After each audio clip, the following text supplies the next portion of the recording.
இன்றைக்கி உலகத்தில் எத்தனையோ உண்மைகள்லாம் பார்க்க ட்ரை பண்ணுறோம். எந்த உண்மையும் நிலைக்காது. But Christ will stay. Those who believe in the Lord God will stay. கிருபையும் சத்தியம் உன்னை விட்டு விலகாது இருப்பதாக. அப்போ நம்ம விட்டு கர்த்தரை விட்டு விலகி போகிறதுக்கு சான்சஸ் இருக்குதுன்னு பார்க்குறோம். அவைகளே உன் கழுத்திலே பூண்டு, கழுத்தில் மாட்டிக்கோ.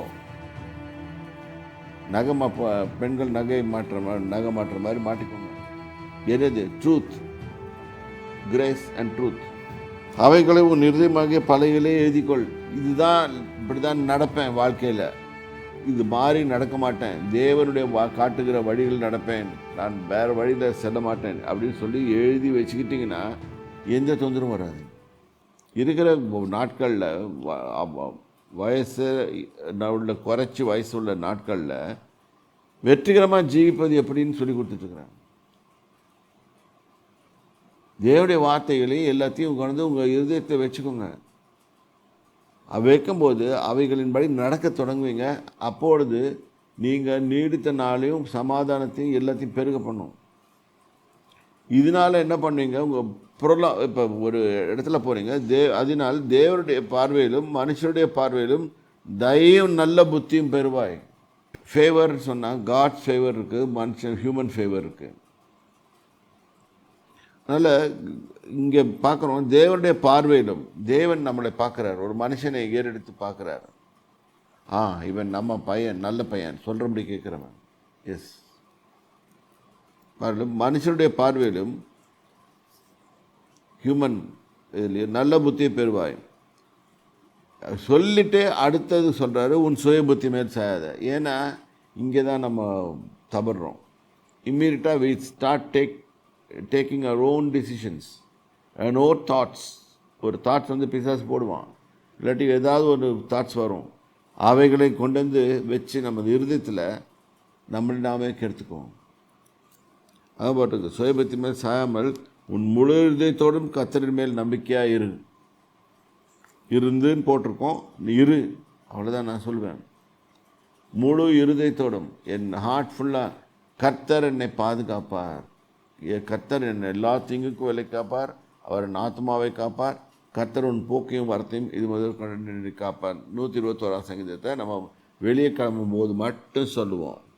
இது சின்ன வயசுலேருந்து சொல்லிக் கொடுத்த பாடம். ஆனால் நீங்கள் இதை டெய்லி ஒரு இது மாதிரி வச்சுக்கணும். கர்த்தர் என்னோடு இருக்கிறார், நான் அதனால் வெற்றிகரமாக ஜீவிப்பேன். கர்த்தர் என்னோடு இருக்கிறார், அதனால் எனக்கு வருகிற எல்லாவற்றிலையும் தாண்டி போயிடுவேன். கர்த்தர் என்னை வெகுவாய், இது ஒரு வசனம் கொடுக்கு, கர்த்தர் என்னை வெகுவாய் தண்டித்தும் சாவுக்கு ஒப்பு கொடுக்கவில்லை. Sometimes consequences will happen. ஒரு பாவத்தை பண்ணிகிட்டே இருப்போம், கான்சிக்வன்சஸ் வில் ஹேப்பன். சாவுக்கு ஒப்பு கொடுக்கவில்லை.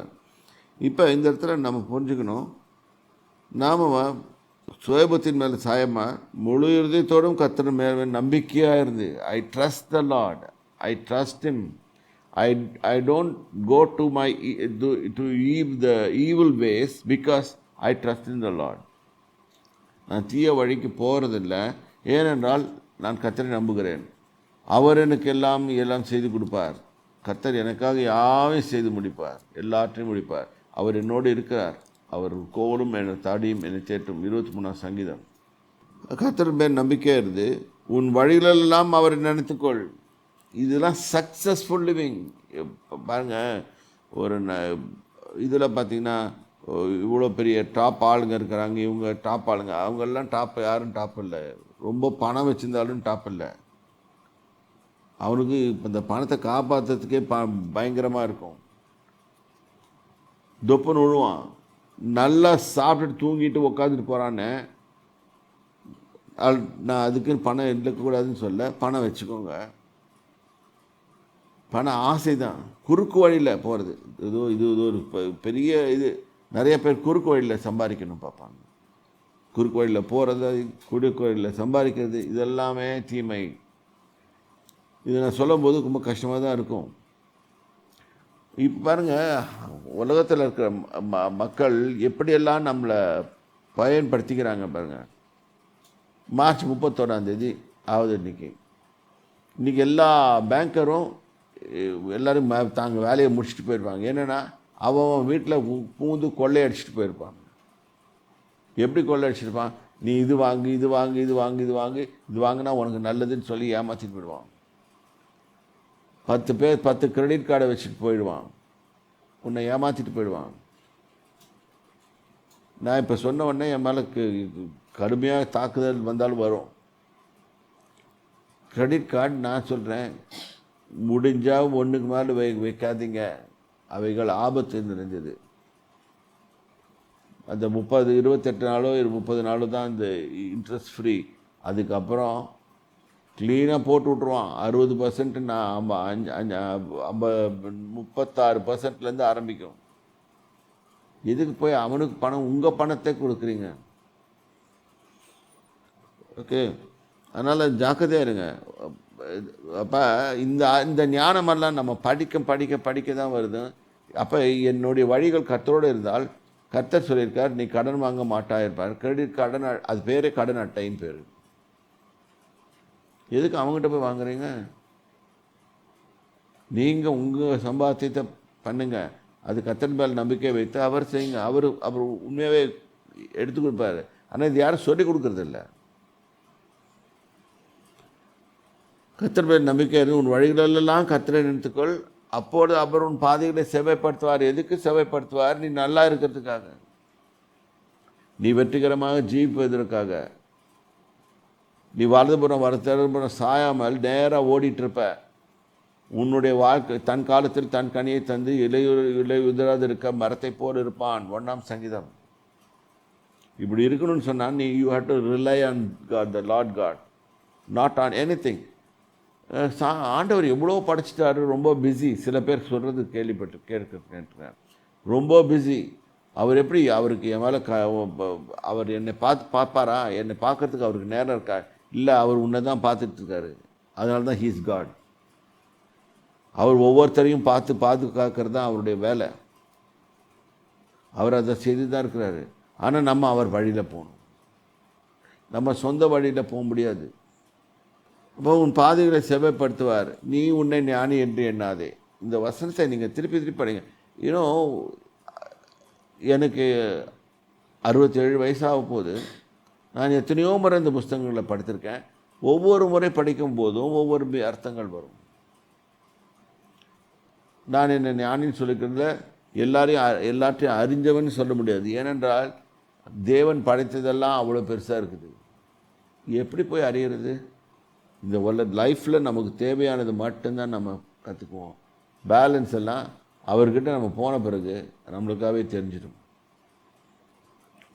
ஸோ அவர் உன் பாதைகளை சேவைப்படுத்துவார். ஞானி என்று உன்னை எண்ணாதே, கர்த்தருக்கு பயந்து தீமையை விட்டு விலகு. ஃபஸ்ட்டு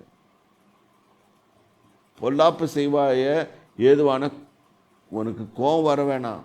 தீமை செய்யாத விட்டுடு. Don't try to control others, because we are not been created to control. இப்போ ஆடமை கிரியேட் பண்ணார் கர்த்தர். அவனுக்கு துணையாக கொண்டது மனைவி வைத்தார். ஆனால் மனைவியோட டிசைன் கொஞ்சம் வேறு மாதிரி இருக்கும். She should, all wives will carry out the work what the husband gives the idea. இந்த காலத்து ஹஸ்பண்ட்ஸ் எல்லாம் என்ன பண்ணுறாங்க? தண்ணி அடிச்சுட்டு சமைப்படுத்திட்டு இருக்கிறாங்க. Unfortunately wives they have brains, they don't know where to put it, where to keep it. தகப்பன்மார்களும் கணவன்மார்களும் இதை கவனமாக கவனிக்கணும். உங்களுக்கு பெண் பிள்ளைகள் இருந்தால் அவங்கள ஞானமாக பயன்படுத்துங்க. ஏன்னா they are the resource, there you can get the best results.